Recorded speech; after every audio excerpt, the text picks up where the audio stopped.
Tell you my dreams when I look at this magnificent Leadership Development Center. Of course, I have 3 dreams. Because 2 is not enough, John, and 4 is too much. 3, always 3. So when these young students go walking in here, dream number 1 is that all the students are inspired not just to talk about leadership and service, but to live it. And the dream is that this will be a safe place to do that. I've had a lot of chances to talk with students in terms of, give me advice on being a leader. And the thing that I always repeat over and over and over again is do not be afraid to jump in water over your head.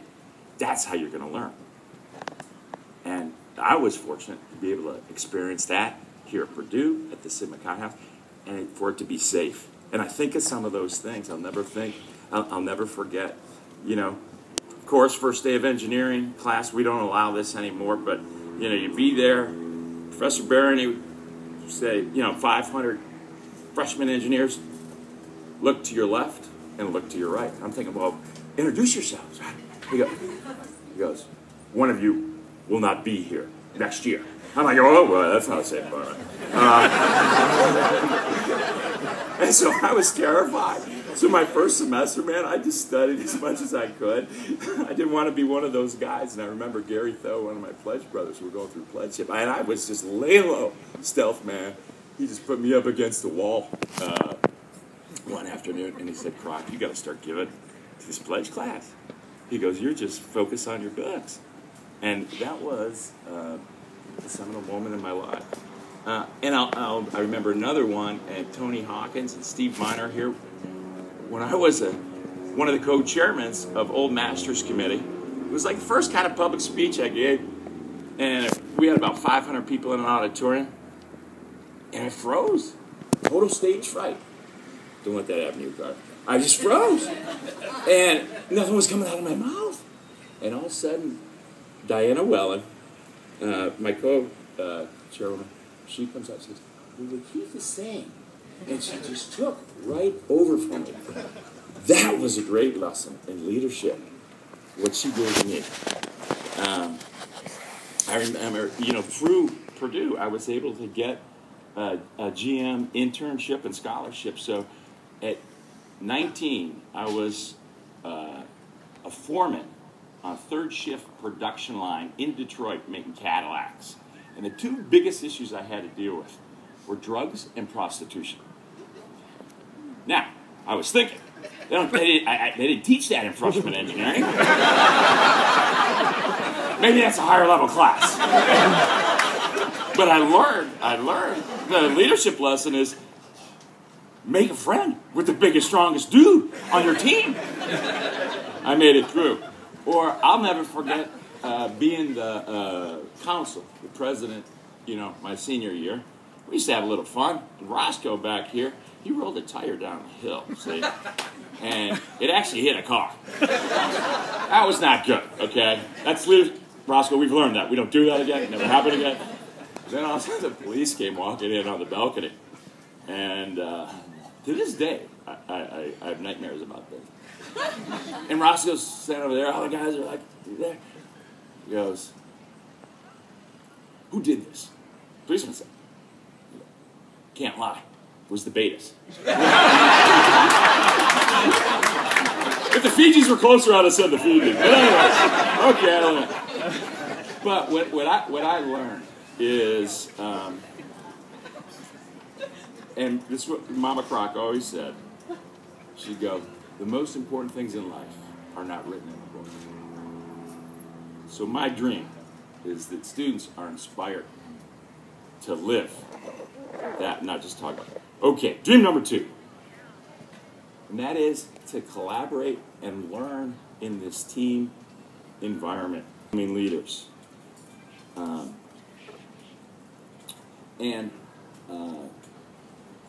With in common good old-fashioned Midwestern values like courage, integrity, high ambition, respect, work ethic.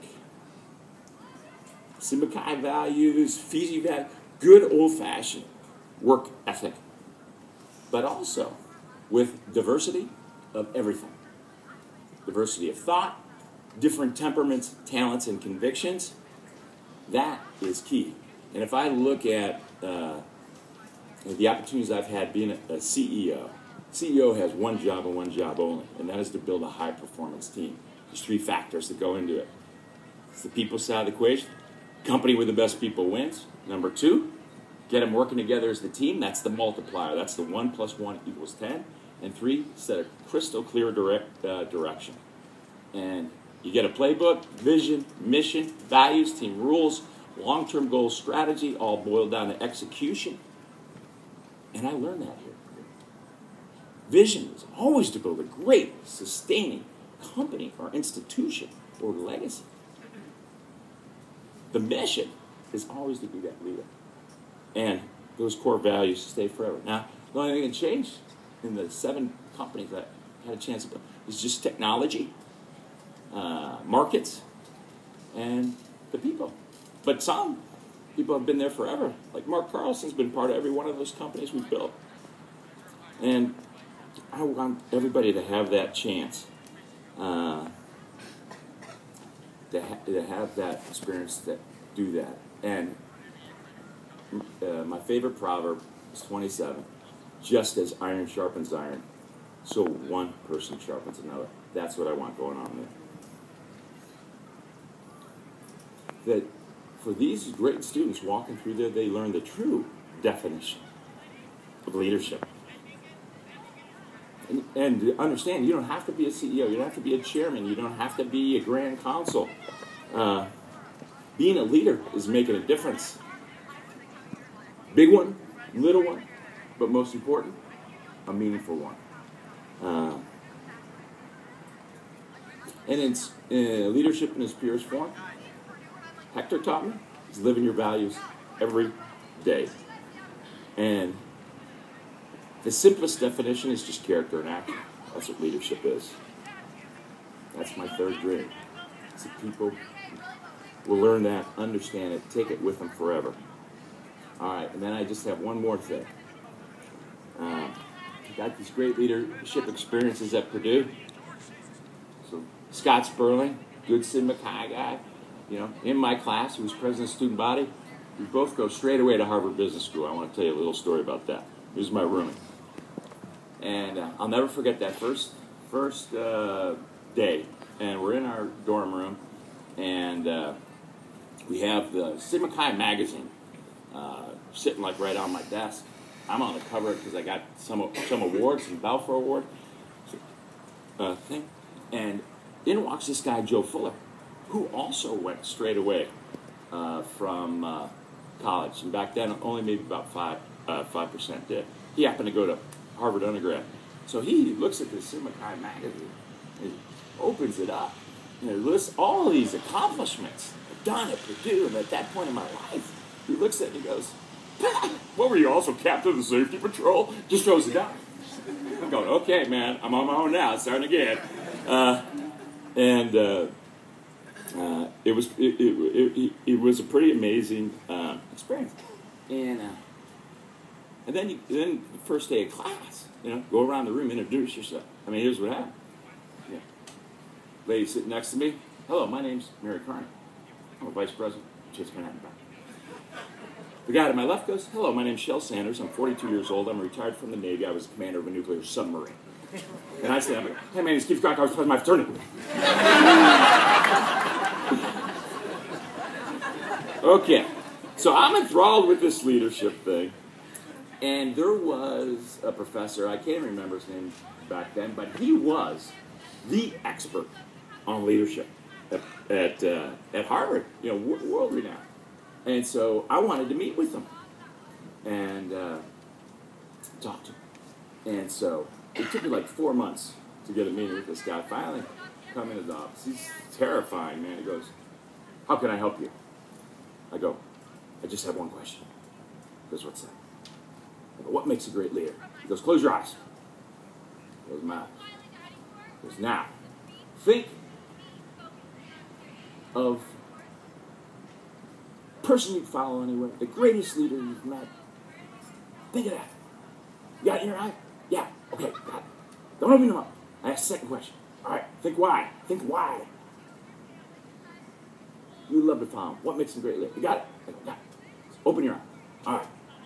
He goes, can't tell you the answer to number one, but I can tell you the answer to number two. Because the answer to number two is this leader you had in your mind is fun to be around. It's fun. He goes, who was number one? Or who was the leader thing? I go, my father. It's the funniest guy I know.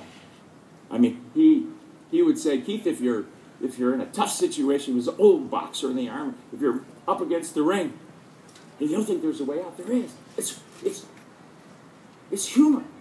It's mocking yourself out. You know, like self-deprecating medicine. Mock yourself out. And he taught me that gift. So, actually, my fourth wish is that this great leadership center is fun. And to that, I dedicate this leadership center to my father. Hail Purdue!